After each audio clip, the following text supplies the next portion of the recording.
তমলুকের ঐতিহাসিক মা বর্গভীমা মন্দিরে অনুষ্ঠিত হচ্ছে সপ্তশতী যজ্ঞ ও বাৎসরিক পুজো।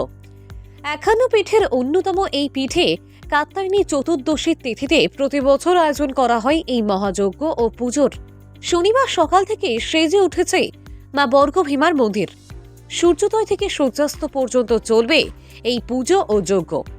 এই মহাযজ্ঞে মুখ্য উদ্দেশ্য হল বিশ্ববাসীর শান্তি কামনা। সূর্যের আলো ব্যবহার করে আতশ কাচের মাধ্যমে যজ্ঞের আগুন প্রজ্বলিত করা হয়। যজ্ঞে ব্যবহৃত হয় বেলকাঠ, ঘি, ধুনো, কর্পূর ও বিভিন্ন ভেষজ। যজ্ঞে দশমহাবিদ্যা ছাড়াও গণেশ, ব্রহ্মা, বিষ্ণু, মহালক্ষ্মী, মহাসরস্বতী, মহাকালী, রুদ্র, শান্তি, নবগ্রহ, বরুণ এবং বাচস্পতি সহ বিভিন্ন দেবদেবীর পুজো অনুষ্ঠিত হয়। মন্দিরের সেবায়েত সমীরণ অধিকারীর কথায় প্রায় ৫ থেকে ৬ কুইন্টাল কাঠ এবং ২.৫ থেকে ৩ কুইন্টাল ঘি যজ্ঞে ব্যবহার করা হয়। হোমে বিভিন্ন প্রকার ভেষজ আহুতি দেওয়া হয়, যা বিশ্ববাসীর মঙ্গল কামনার প্রতীক। কাত্যায়নী চতুর্দশীর ব্রহ্ম মুহূর্ত থেকে শুরু হয় মায়ের পূজা। গতকাল মায়ের অভিষেক সম্পন্ন হয়েছে এবং আজ সারাদিন ধরে চলবে যজ্ঞ অনুষ্ঠান। চণ্ডী পাঠের ৭০০ শ্লোক আবৃত্তি করে যজ্ঞে আহুতি দেওয়া হয়। দশমহাবিদ্যার বিশেষ পূজা এবং মায়ের জন্য বিশেষ ভোগ রান্না করা হয়। মন্দিরের পুরোহিত প্রণব চক্রবর্তীর কথায় এই দিনটি তমলুকের মানুষ এবং দূর দূরান্ত থেকে আসা ভক্তদের কাছে অত্যন্ত গুরুত্বপূর্ণ। ভক্তদের উপস্থিতি এবং মায়ের আশীর্বাদে মন্দির প্রাঙ্গণ এক পবিত্র পরিবেশে পরিণত হয়। তমলুকের মানুষ বছরের এই দিনটির জন্য অধীর আগ্রহে অপেক্ষা করেন। শুধু স্থানীয় মানুষ নয়, দূর দূরান্ত থেকে ভক্তরা এই মহাযজ্ঞ ও পুজোয় অংশগ্রহণ করতে আসেন। সারা মন্দির চত্বর এক আনন্দমুখর পরিবেশে ভরে ওঠে। বিশ্ব শান্তি এবং সকলের মঙ্গল কামনায় এই সপ্তশতী মহাযজ্ঞ তমলুকের ঐতিহ্যের সঙ্গে জড়িয়ে রয়েছে। দেবী বর্গভীমার আশীর্বাদে এদিন সকল ভক্তের হৃদয়ে এক অনন্য অনুভূতি সৃষ্টি হয়।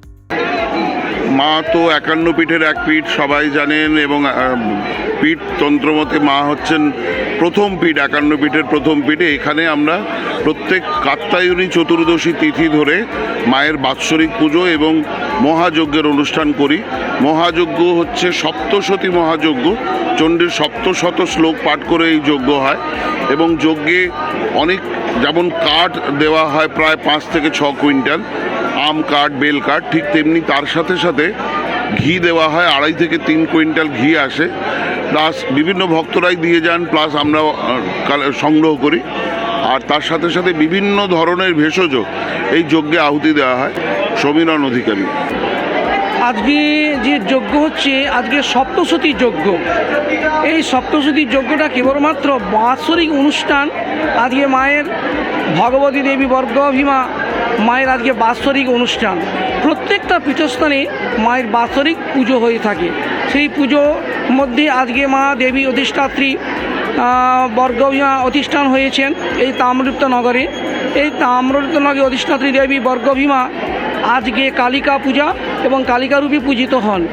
এই কাত্যায়নী চতুর্দশীতে মায়ের কাছে ব্রহ্ম মুহূর্ত থেকে মায়ের পুজো পার হয়েছে এবং গতকাল মায়ের কাছে অভিষেক হয়েছে এবং আজকে সারাদিন ধরে মায়ের যজ্ঞ অনুষ্ঠান চলছে। সেই যজ্ঞটা কেবলমাত্র সপ্তশতী যজ্ঞ এবং চণ্ডীতে যে ৭০০ শ্লোক আছে, সেই ৭০০ শ্লোকেই মায়ের কাছে এই যজ্ঞতে আহুতি দেওয়া হয় বিল্লপত্র, এবং তার সঙ্গে দশমহাবিদ্যা পূজা হয়ে থাকে এবং বিশেষভাবে মায়ের ভোগরাগ এবং ষোড়শ পূজা হয়ে থাকে।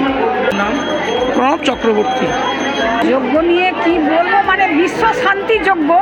ব্রাহ্মণরা যেমন বলছে সেরকমই হচ্ছে আর কি। এই উৎসবটার জন্য আমরা আসছি। উৎসব বলতে কি, একটা পুজোর কাজ আর কি।